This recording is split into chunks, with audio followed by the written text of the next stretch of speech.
चलिए सवाल नंबर हम लोग देखते हैं।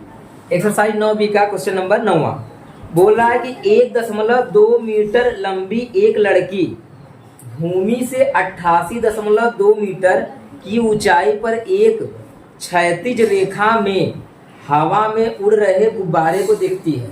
जैसे हम हैं, मान लो हवा में कोई गुब्बारा उड़ रहा है, हम उसको देखते हैं तो वो उड़ते उड़ते आगे चला जाता है। क्षैतिज रेखा मतलब गुब्बारा ऊपर नीचे नहीं कर रहा है, ऐसे ही उड़ रहा है ना, इसी तरह से चला जा रहा है। ठीक है, आगे अब देखते हैं। अब बोल रहा है क्वेश्चन में कि किसी भी क्षण लड़की की आंख से गुब्बारे का उन्नयन कोण 60 अंश है। किसी क्षण 60 अंश है, कुछ समय बाद उन्नयन कोण घटकर 30 हो गया। क्यों? क्योंकि गुब्बारा दूर चला जाएगा और जितना दूर होगा कोण उतना घटता चला जाता है, तो 30 अंश हो जाता है। तो आगे बोल रहा है क्वेश्चन में कि इस अंतराल के दौरान गुब्बारे द्वारा तय की गई दूरी ज्ञात कीजिए। आपको दूरी बताना है। अब ध्यान से समझिएगा कैसे इसका चित्र हम लोग बनाते हैं। सुनिए, यहाँ पे चित्र तैयार करते हैं। देखिए, सोचिए कि यहाँ पे कोई एक लड़की खड़ी है जिसकी लंबाई 1.2 m है। ध्यान से सुनना, समझ में 100% आएगा। ठीक है, चलो देखो यहाँ पे एक लड़की है। ठीक, अब गुब्बारे को देखती है ये, तो यहाँ पे मान लो कोई एक गुब्बारा था, वो उड़ रहा था। जब अगर इसकी लंबाई की बात करें तो ऐसे हम लंबाई इसका खींच सकते हैं कि नहीं, बताइए। अपने से ऊंचाई इसका खींच सकते हैं, कितना ऊंचा है ये अपने से खींच सकते हैं। तो जब ये लड़की यहाँ से देखती है इसको ऐसे, तो यहाँ पे कितने अंश का कोण तैयार होता है? 60 अंश का। पहले 60 अंश का बन रहा था, लेकिन कुछ समय बाद जब ये गुब्बारा उड़ने लगा, आगे पहुंच गया, मान लो यहाँ पे पहुंच गया, यहाँ पहुंच गया, तो फिर इसकी हम लंबाई ऐसे खींच लेते हैं अपने हिसाब से। ठीक, अब ये लड़की इसी को देखती है, तो अब कितने अंश का कोण बनने लगता है? उसी से 30 अंश का कोण बनने लगता है। क्या यहीं से खींचना है? हाँ, अब यहीं से हम इसको खींच लेते हैं यहाँ पे। ठीक, इसको बढ़ा दो थोड़ा सा। अब यहाँ पे कितने अंश का कोण बनने लगा? बताइए, कोई दिक्कत परेशानी है? इतना चित्र एकदम परफेक्ट है। जैसा मतलब उसमें अलग तरीके से बनाया, हम अलग तरीके से बनाया। ठीक है, हम यहाँ पे लड़की को हम लड़की को यहाँ पे खड़ा किए हुए हैं। यही लड़की है, ये देखती है एक बार इस गुब्बारे को, एक बार उसी गुब्बारा जब वो आगे चला जाता है तो उसको देखते हैं। आपको निकालना क्या है? हम इसको मिटा दे रहे हैं। ठीक, या जाने तो मिटाते नहीं है। आपको यही गैपिंग निकालना है कि ये जो गुब्बारा है कितना दूरी तय किया है। और एक बात, ये गुब्बारे की ऊंचाई दे दिया है, कितना दिया है बताइए? 88 दे दिया है ना। अच्छा, 88 जो है वो बताइए, वो पूरा नीचे से लेकर पूरा ऊपर तक का लंबाई होगा क्या? ये याद रखिएगा। अब हमको बताइए, जब हम सवाल को लगाएंगे तो हमको केवल इतनी ऊंचाई की जरूरत पड़ेगी ना। इतना तो हमारा वेस्ट चला जाएगा, बेकार चला जाएगा। क्यों? क्योंकि जब भी हम 30 अंश में कोण में लगाएंगे तो कोण नीचे से थोड़ी ना गिनती होगा, कोण तो इसकी आंख के पास से गिनती होगा ना। तो हम क्या करेंगे, जो ये लड़की की लंबाई है इसको इसमें से घटा देंगे 88 में से, तब हमको पता चलेगा केवल इतनी लंबाई इसका क्या है। ठीक है, तो इसको घटाएंगे ना। चलिए इसको हम घटा के चलो अच्छा लिख देते हैं, तब आप लोग को बताते हैं। बताइए, 2 में से 2 घटेगा, खत्म हो जाएगा। 1 घटाइए 88 में से केवल 87 बचेगा क्या? तो इसका मतलब इसको लिख देते हैं 87, यहाँ से लेकर कहाँ तक? यहाँ तक। और ये भी वही रहेगा 87, यहाँ से लेकर यहाँ तक। अब देखो, एक बार तुमको लगाना है 60 अंश वाले में और एक बार लगाना है 30 अंश वाले में। इसका नाम लिख लीजिए A, B, C, D और E लिख लेते हैं। ठीक, अब लगाते हैं। सबसे पहले यहाँ पे जो है उसको मान लेते हैं, जो दूरी हमको CD निकालना है, यही दूरी। ये गुब्बारा यहाँ से उड़ के वहां तक गया क्षैतिज रेखा में, तो कितना दूरी तय किया है? तो लिख लेंगे, माना गुब्बारे द्वारा तय दूरी बराबर x मीटर। ठीक है, हमने x मीटर मान लिया इसको, कि हमने मान लिया ये जो दूरी तय करा है यहाँ से यहाँ तक वो x मीटर है। चलिए अब लगाते हैं, लिखेंगे त्रिभुज। किस त्रिभुज को पहले करें? पहले इस त्रिभुज को करते हैं। ठीक है, ABC त्रिभुज ABC में। अच्छा, एक बात और, एक काम और कर लीजिए, तब लिखेंगे तो और अच्छा रहेगा। क्या करेंगे? देखो, जो ये वाली लंबाई है डी, इसको पहले निकाल लेते हैं। तो लिखेंगे यहाँ डी बराबर क्या हो जाएगा, 88.2 में से ये लड़की की जो ऊंचाई इसको घटा देंगे, आ जाएगा 87 मीटर, क्योंकि हमको इतना ही काम है, 87 का ही काम है। अब लगाएंगे, अब समझ में आए। त्रिभुज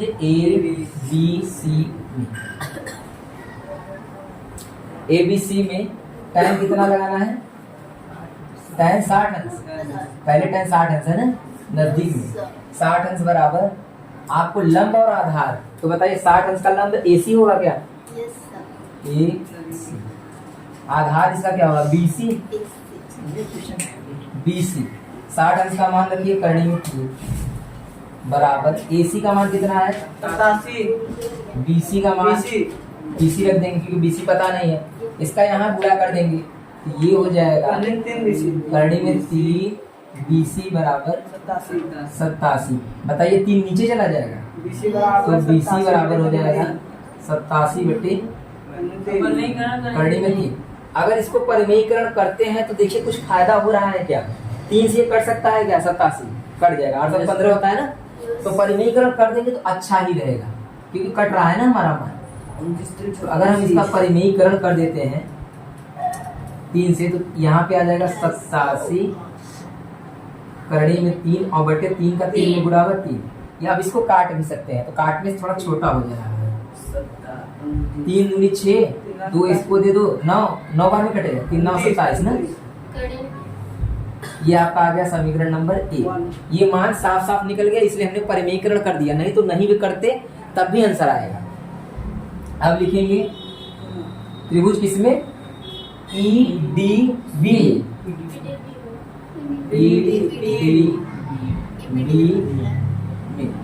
tan कौन सा लगाना है हमको, tan 30 अंश लगाना है, 30 अंश बराबर लंब क्या है इसका ED, आधार क्या है बताइए B और D पूरा लगेगा ना, BD। तो इसका मान रखिए 30 अंश का मान कितना होता है 1 बटे बराबर ED का मान क्या होगा, यार इसको ना हम यहाँ बता देते हैं, पता नहीं वीडियो में नहीं आ रहा होगा तब। इसका मान रखते हैं 1 बटे करनी में बराबर ED का मान कितना है 87 ना, 88.2 जो है वो नीचे से पूरा मान है, और हमको E और D तक का चाहिए तो कितना लिखेंगे, बस 87 लिखेंगे। आधार क्या है इसका, आधार देखिए इसका 2 पार्ट है, एक तो BC है और दूसरा क्या CD है, तो इसको 2 पार्ट में आइए पहले लिख लेते हैं BC प्लस CD।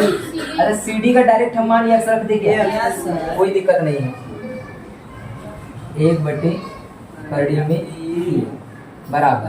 अच्छा इसका रुक जाओ, हम लोग क्या करते हैं तीरे गुणा करते तब मान रखते हैं तो आसान रहेगा। इसका गुणा यहाँ करो BC प्लस X, इसका यहाँ 87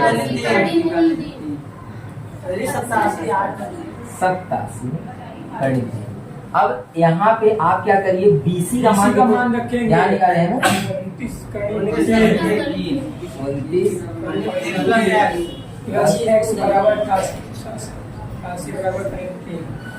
करनी 3 वाले को करनी 3 वाले के पास भेज दीजिए, ये हो जाएगा 87 करनी में 3 माइनस 29 करनी में 3 हटाइए, हटा देंगे से 1 देगा इसको, 17 में से 9 जाएगा तो 8 बचेगा क्या ना, 1 इसको दिया था यहाँ 7 में से 2 गया 58 करनी में 3, यही दूरी आंसर होगा क्या। अच्छा आंसर देखिए दशमलव में दिया है क्या, दोनों को जोड़ देंगे ना, नहीं जोड़ना नहीं है क्योंकि 2 करनी है ना, केवल आपको इतनी दूरी बतानी है ना कितना गैप है ना सर उसमें, ठीक है सर 2 करनी है ना सर 3, सुनो या तो यही आंसर होगा, या तो यही आंसर होगा। अच्छा यही है, यही है। अगर नहीं होता आंसर ना तो करनी में 3 का हमको मान रखना पड़ता क्या 1.73 तब पूरा करना पड़ता, तो यही आंसर है, तो कोई दिक्कत वाली बात नहीं है। समझ में आ गया ना, लिख लीजिए बस इतना ही। चलिए क्वेश्चन नंबर 10 देखिए, पहले सुनिए ध्यान से क्वेश्चन नंबर 10 को। बोला है कि एक सीधा राजमार्ग, राजमार्ग मतलब राजा का कोई मार्ग है, राजमार्ग, ठीक है, किसी ने बनवाया होगा अपना, एक मीनार के पाद तक जाता है। मतलब एक रास्ता है, ध्यान सुनो, चित्र भी बनाते चल रहे हैं। एक देखो ऐसे ये रास्ता है, ये रास्ता, और एक मीनार तक जाता है, समझ में आया? ये रास्ता है पूरा, और कहाँ तक जाता है? एक मीनार के पाद तक जाता है, आधार तक जाता है। क्या बोल रहा है कि मीनार के शिखर पर खड़ा एक आदमी एक कार को 30 अंश के अवनमन कोण पर देखता है। अच्छा, एक आदमी था यहाँ और उसने एक कार को देखा यहाँ पे, कितने अंश पर? 30 अंश पर देखा। ये कार है कोई ना, ये कार, लेकिन ध्यान देना अवनमन कोण है क्या? जब कोई भी चीज ऊपर से नीचे देखते हैं तो अवनमन कोण बनता है। अवनमन कोण के लिए हम आप लोग को एक बार बताए थे कि ऐसे कर देते हैं, याद है? एकदम से एकदम ऐसे कर देते हैं, ये क्या बन जाएगा? 30। तो वही 30 यहाँ पे बन जाता है, उन्नयन की तरह। क्यों? क्योंकि जितना भी हम लोग हल करते हैं सब उन्नयन में करते हैं, अवनमन में नहीं करते हैं, ठीक, उन्नयन में ही होता है। अब बोल रहा है कि जो कि मीनार के पाद की ओर एक समान चाल से जा रही है। मतलब ये जो कार है, ये कार है, ये उधर ही जा रहा है मीनार की तरफ। उधर जाएगा तो बताइए कुछ देर बाद इधर भी आ सकता है ना, यहाँ पे वही बात है। आगे सवाल में बोल रहा है कि 6 सेकंड बाद, यहाँ से 6 सेकंड के बाद, 6 सेकंड के बाद कार का अवनमन कोण 30 जो था 60 हो जाता है। इस बिंदु से मीनार के पाद तक पहुंचने में कार द्वारा लिया गया समय ज्ञात कीजिए। मतलब ये जो 6 सेकंड में यहाँ पहुंच रहा था, मतलब 6 सेकंड बाद जो है उसी शिखर से देखता है, तो जो कोण 30 अंश बन रहा था वो कोण कितना? 60 डिग्री यानी 60 अंश बन जाता है। और 6 सेकंड में यहाँ पहुंचा है, तो हमें बताना है कि ये जो कार है यहाँ कितने समय में पहुंच जाएगा। एक तो शॉर्टकट ट्रिक तो यही है कि जब भी कभी 30 से 60 हो, याद रखना 30 से 60 हो, तो जो सेकंड यहाँ लग रहा है उसका आधा सेकंड यहाँ लगेगा, जितना समय यहाँ लगेगा उसका आधा, तो 6 का आधा 3 सेकंड उसको और लगेगा पहुंचने में। ये तो था शॉर्टकट ट्रिक। 3 सवाल ऐसे हैं, तीनों सवालों में ऐसे ही था। हमने पीछे जो दोनों सवाल किया वहाँ 4 था, क्या 4 में 2 सेकंड हो रहा था, और इसमें 6 से 3 हो जाएगा। अब समझिए कि इसको करते कैसे। सवाल बिल्कुल उसी तरह से होगा जैसे पिछला वाला बताए थे, बिल्कुल उसी तरह से, कोई भी चेंजिंग नहीं है। इसको A, B, C और D, और हम बताए थे कि सेकंड से काम नहीं होता है, इसको दूरी मानना पड़ता है, याद है ना? इस दूरी को हम क्या मानेंगे? x metre. इसको y नहीं, इसको कुछ नहीं मानना है क्योंकि उसका काम ही नहीं है ना, ठीक है। हमको सेकंड इसको मान लेंगे, वो ऑटोमेटिक आ जाएगा। देखिए, तो सबसे पहले लिख लीजिए, माना 6 सेकेंड में तय की गई दूरी, 6 सेकंड में तय की गई दूरी DC बराबर x मीटर, ये हमने अपने मन से मान लिया। क्यों? क्योंकि सवाल में इसी से आगे हल होगा। अब देखिए जाए, लिखेंगे त्रिभुज ABD, छोटा वाला लेते हैं ना, ABC, मतलब पहले बड़ा वाला कोड ले लेते हैं। ABC में जब ABC में हम देखेंगे तो लगेगा तो वही tan है, tan। अच्छा, ये ऊंचाई दिया है, ऊंचाई नहीं दिया है ना? ऊंचाई दिया है, देखिए जरा, तो हम ध्यान नहीं दिए, ऊंचाई नहीं दिया है ना, लिख लीजिए tan थीटा बराबर AB बटे थीटा, क्या सीधा 60 लिखते हैं, ठीक है, डायरेक्ट 60 अंश लिखते हैं, CB, ये हो गया।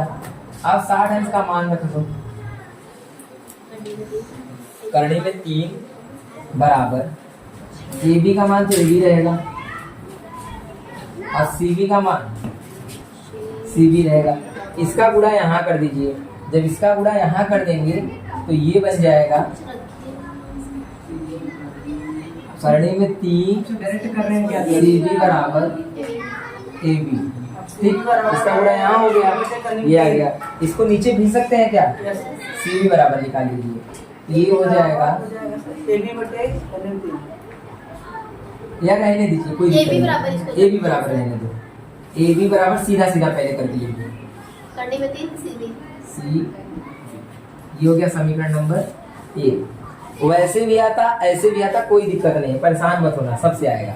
तो ए बी बराबर हमको मिल गया है। अब आगे देखिए, लिखेंगे पुनः, आप त्रिभुज लगाइए ए बी डी में, पूरा त्रिभुज लीजिए।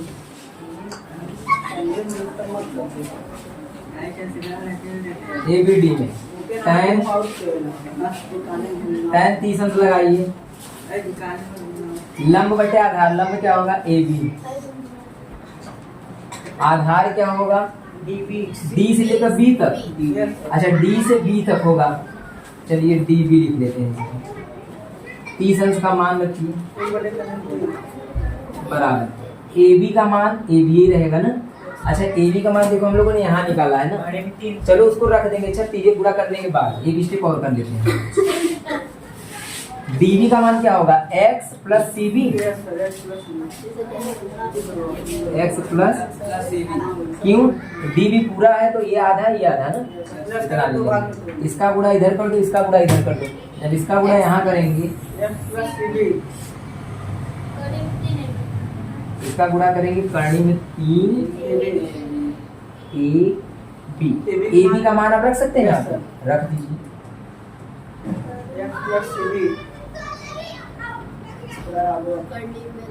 करनी में 3 वैसे ही रहेगा, गुणा का चिन्ह। ए बी का मान रखिए बिल्कुल इसी तरह से पिछला वाला भी हुआ था, ऐसे ही एकदम 3 से 3 निकल जाएगा बाहर, सी बी। अब सी बी को सी बी के पास भेज दीजिए ना, ये हो जाएगा x बराबर 3 c b minus c b. ठीक, अब यहाँ पे आते हैं, इसको घटा देंगे तो यहाँ देखिए एक छुपा होता है ना, एक को घटा दीजिए।